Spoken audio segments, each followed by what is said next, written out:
তারপরে এই যে 4টার সময় আপনারা উঠেন, 4টার সময় থেকে কোরআন তেলাওয়াত করেন 5:40 পর্যন্ত।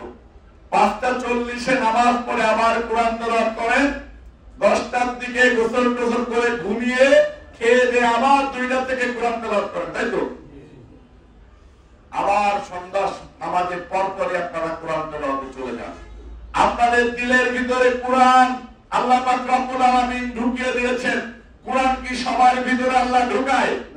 ঢুকায় না। আল্লাহ পাক রব্বুল আলামিন যাকে খুশি তাকে হেদায়েত দান করেন। আল্লাহ পাক রব্বুল আলামিন না চাইলে কেউ হেদায়েত প্রাপ্ত হতে পারে না।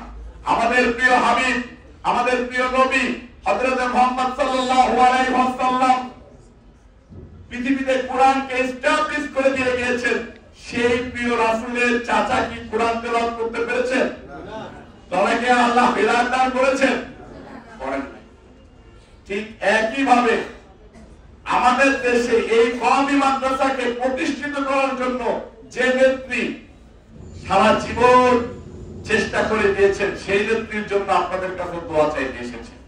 আজকে আমাদের নেত্রী, প্রিয় নেত্রী, দেশ নেত্রী বেগম খালেদা জিয়া হসপিটালে বারান্দায়, হসপিটালের বেডে কাতরাচ্ছে। আপনারা সেই নেত্রীর জন্য দোয়া করবেন না? যে নেত্রী আপনাদেরকে নিয়ে ভাবে তারা তাদেরকে নিয়ে আপনারা ভাববেন না? উনি আমাদের আদর্শের জননী বেগম খালেদা জিয়া।